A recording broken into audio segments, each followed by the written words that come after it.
The Star and D'Amico Show brought to you by cheapesttshirts.ca. Need blanks for your next event or club? Check out cheapesttshirts.ca. No minimum order, free shipping over $350.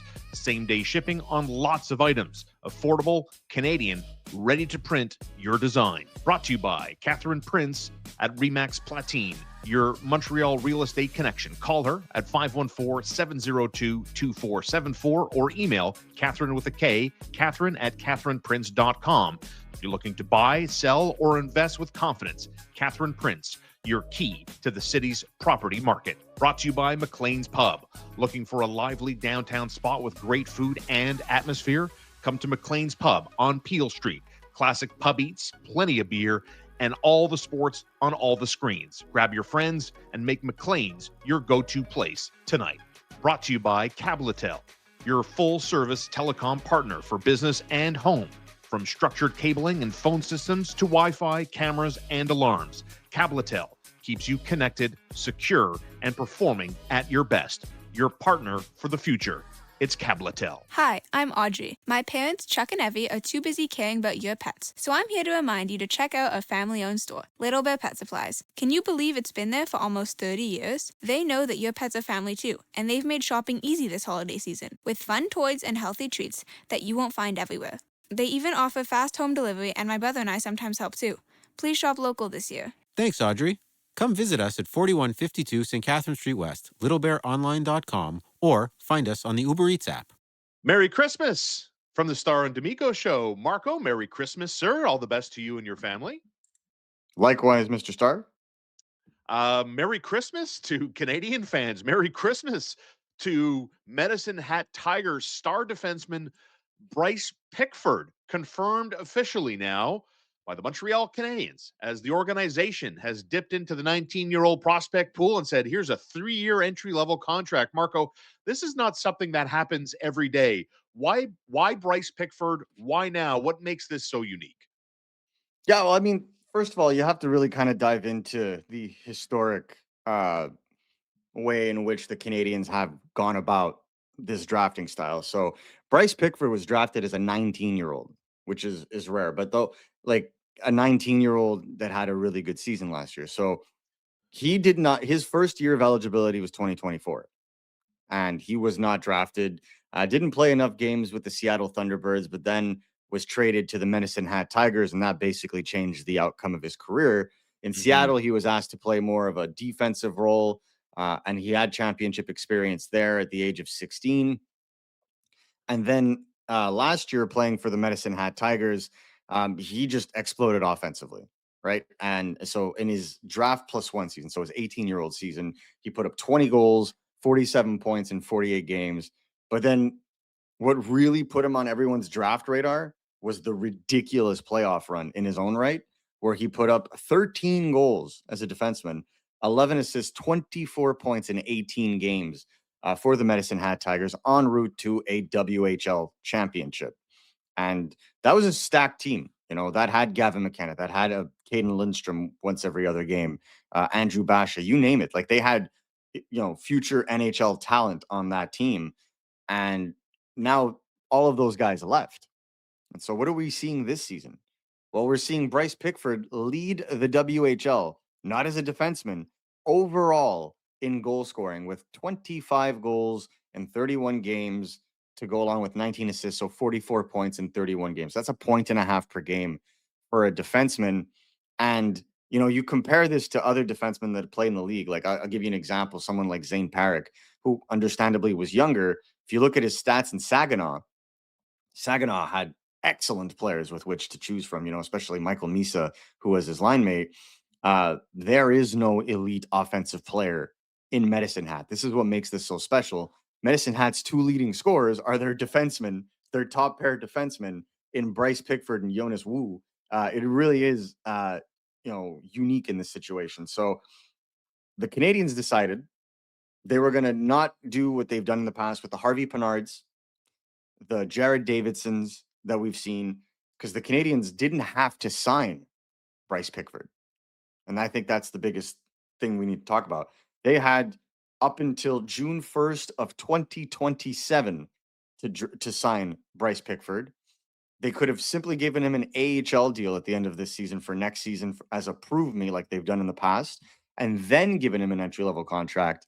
But with the way that Bryce Pickford has performed, I think the Canadians are absolutely thrilled with his development, and they didn't want to. You didn't want to chance it. Here's your entry level contract. Merry Christmas, Mr. Pickford.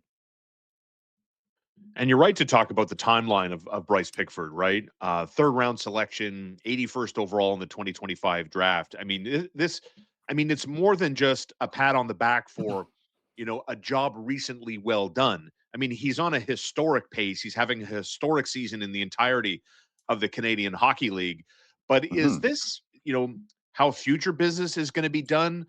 Your perspective on, is this what good teams do? Upper management, they identify their prospects, whether they're playing in the Canadian Hockey League, and looking at this, saying, you know what, we recognize, we see you, and we're comfortable extending a 3-year ELC. It's not something we see a lot from this organization in years past. Yeah, well, I think the CHL is a little different, right? Because the Canadians have drafted their fair share of Europeans or NCAA players. And so you can't give those players, well, especially, sorry, we'll start off with the NCAA. You can't give NCAA players entry level contracts. It makes them ineligible to play in the NCAA. So right off the bat, the Michael Hages, the Logan Sawyers, those guys, ineligible to sign this kind of contract to begin with. The Canadians have not shied away from sending some of their top European prospects back home with an entry level contract. We saw it, for example, with Oliver Kapanen last year, signed him to an entry level contract in the summer, and then he went to go and play the full season in Sweden, and then they came back, and so on and so forth. They did it this summer with Vincent Rohrer, who is playing in Switzerland right now, but once his season is over, will be coming right over to play with the Laval Rocket. So it's not uncommon, but it was, I would say, more uncommon in junior to see them draft an overager, which they haven't shied away from doing in the past, and give him his entry level contract immediately, as opposed to waiting it out to the maximum, having them earn that entry level contract with 1 year in the American Hockey League on an AHL deal. That's the divergence. That's what's special about this. And it's due in large part to the way that he's playing, because Bryce Pickford isn't just a hockey DB stat line. He also really plays the game hard. He's a mean player to play against. I'm not saying he's going to blow up guys along the boards with open ice hits, but this isn't a guy that plays the game soft. He plays hard. He's a competitor. He's always involved in the play, and he always makes a difference for his team. And he's a right shot defenseman with good size at 6'1", about 185 pounds. He checks off so many boxes. And like we'll get into the shooting ability, because that to me is really his most elite quality. But when you have that combination of player, and they have legitimate NHL aspirations now because of such a sharp progression curve as a late bloomer, well, at that point, you have to put this player under contract, because it's a valuable piece to have to your roster. I know a lot of people are going to say, where does he fit? We'll talk about that in a bit. But the short answer is that's a problem for 2-3 years down the line.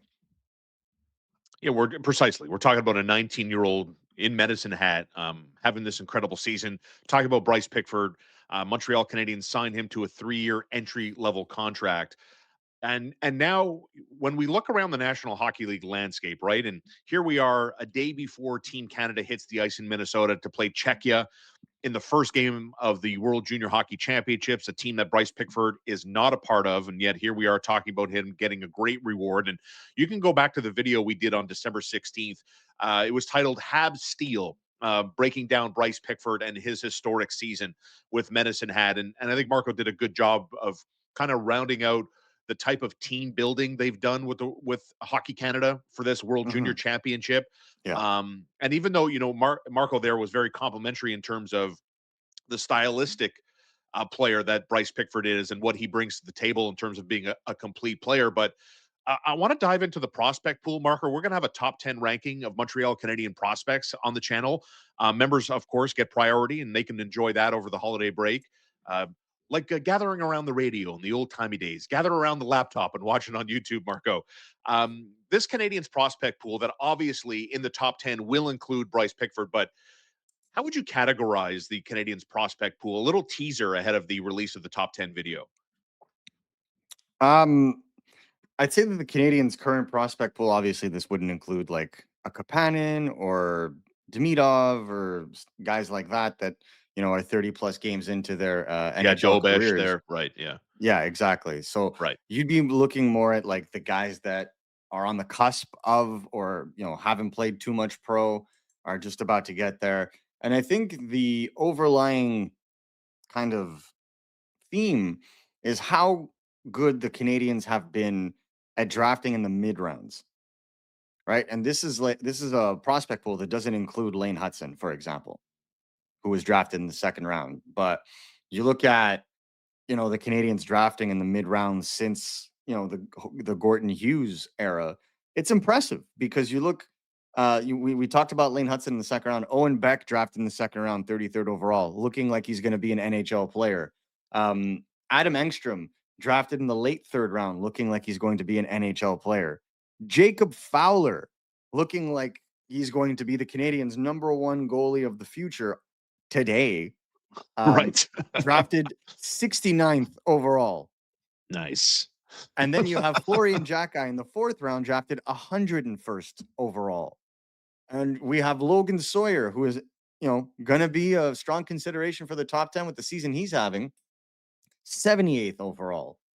And we go to this past draft, Bryce Pickford in the third round, Arseny Radkov in the third round, LJ Mooney in the fourth round. It's really good value. And then you throw in all the goaltenders that are all having historic years, sorry, I take that back. I apologize. That are all having great years. I'm on Bryce Pickford mode. That are all having great years. Alexis Cournoyer. You look at, a young goalie by the name of Radkov, who is, I think, going to have a great career in the NCAA and then will make the jump. Evgeny Volokin, Tom Miller, who is having a fantastic season at Denver right now. You could even go to Amit Croteau, who is drafted earlier on as well. Like there are a lot of prospects that are trending up. And so it's quality depth because they made value picks in the mid rounds, while many of their first round picks are already all on the team. The Slavkovskys, David Reinbacher obviously is the only one, but he looks to be doing very well in Laval of late. Ivan Demidov's already on the big club as well. Lane Hudson is an exception, already on the big club as well. So notwithstanding all those guys, the Canadians to me still have a top 10 prospect pool, with the quality depth that they own. And amongst the best in the National Hockey League, let's be honest. Let's put the cards on the table here. But Marco, as we dive into Bryce Pickford a little bit more, in 31 games, 25 goals, 19 assists for 44 points. I mean, massive numbers for a defenseman. But can you break it down even further for Hab fans that are getting an education on this young man? And earlier in this episode, you talked about, his size, the physical element he brings, but are we talking about a guy that's got the shimmy shimmy like Lane Hudson? Are we talking about a guy who's got the booming shot that I think the Canadians are still lacking a little bit on their big club, and maybe he can develop into that guy? What about how this young man scores his goals out there in Medicine Hat? I think one of the most dangerous things with Bryce Pickford is his shooting arsenal. Like the release is incredible. And he can hurt you with a powerful wrist shot from the point, one timer. But you combine that shooting ability, like he's got his mechanics down pat in terms of being able to find soft ice and get those shots off quickly. What I think really sets Bryce Pickford apart is that you could have a great shooting arsenal, but if you don't know where to be on the ice, if you don't have that situational awareness, that hockey IQ, then you'll be successful, but you won't be optimal. Well, I think that's what best describes Bryce Pickford is optimal offensively, in the sense that he has great hockey IQ. He has the shooting threat that opens up the ice for him. And then that also allows him to kind of take advantage of some playmaking ability between him and his forward core, because he is very much the quarterback, both at 5-on-5 and on the power play. So what defense, how can we best describe Bryce Pickford? An offensive defenseman that could rip a shot, that is significantly grown his defensive game over the last 18 months, so that it's no longer simply just okay. It's well above average at this point, and he continues to take on more and more and more because he is leaned on heavily in the dub right now for the Medicine Hat Tigers in terms of defensive missions and playing at 5-on-5. One of the things that I think he's improved on the most, though, is his ability to carry the puck. I think, we can go back and check some of his highlight reels. He has an end-to-end goal that he scored earlier this month that's absolutely gorgeous. This is a guy that is very much, improved his transition game, fearless in terms of bringing the puck up the ice, but making quick decisions and being able to find guys, just that small passing lane in transition. He's able to find guys at full speed. So I think Bryce Pickford checks a lot of boxes in terms of being just a valuable asset for the Canadians, whether it's via trade, whether it's eventually making room for them in the lineup. It just provides them with more options.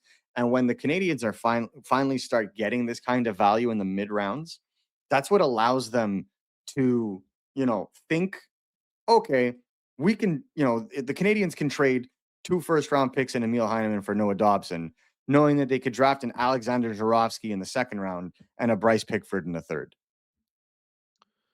Do the Canadians currently have a player with his skill set and what he brings? When I listen to you kind of break him down, I'm like, okay, who does he fit with? Because it seems, I mean, pretty deliberate, does it not? How Ken Hughes, Jeff Gordon, and to a certain extent, Martin St. Louis are trying to mold their defensemen of the now and of the future. We got a glimpse of this, I believe, when MSL was talking in the preseason about how mobility in your own end can be a great way to defend. And Mhm. obviously, it'd be nice to have some offense too, which clearly this young man in Bryce Pickford possesses a boatload of. But Mhm. let me repeat the question. Do they have someone with the package that Bryce Pickford is developing currently? And he'll be a nice complementary piece if he continues to go along this way. And then one day Hab fans get to see this guy maybe with the big club.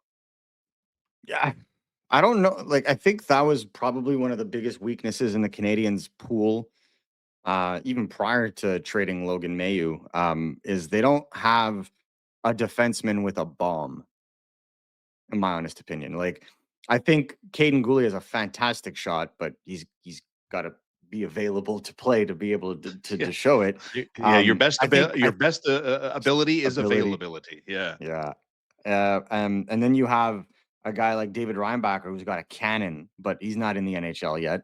Uh, I think on the Canadians, probably Noah Dobson has the closest shooting ability to a guy like Pickford in the sense that Noah Dobson's got a bomb. I think we all saw that against the Boston Bruins, like, and throughout the season, like he could really unload shots. And what's dangerous about Noah Dobson's shot, and this is where I relate it a little bit to Bryce Pickford, is it's not just the ability for the shot to go to find twine to go into the net. It's the rebound opportunities because of the placement and the velocity of the shot. It makes it so that it sometimes forces goaltenders to give away the puck or to you know give up that rebound, and then you could take advantage of that as a second or third opportunity. Well, that's what makes Noah Dobson so dangerous as an offensive player. Kind of the same thing from just a pure shooting perspective when it comes to a guy like Bryce Pickford.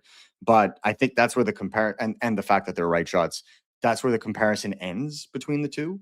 And I don't think having Noah Dobson necessarily limits you from having a Pickford at any point, but it also offers you options. Like if this guy comes to Laval at the end of the season, because we can talk about what's next for him.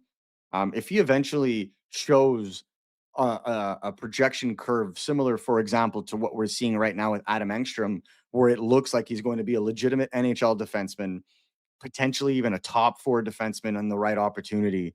That makes them extremely valuable on the market and to the Canadians in the future when it comes to their roster building and whatnot. The more options you have, the more likely you are going to be to come out winning with the right kind of trade and the right kind of roster construction.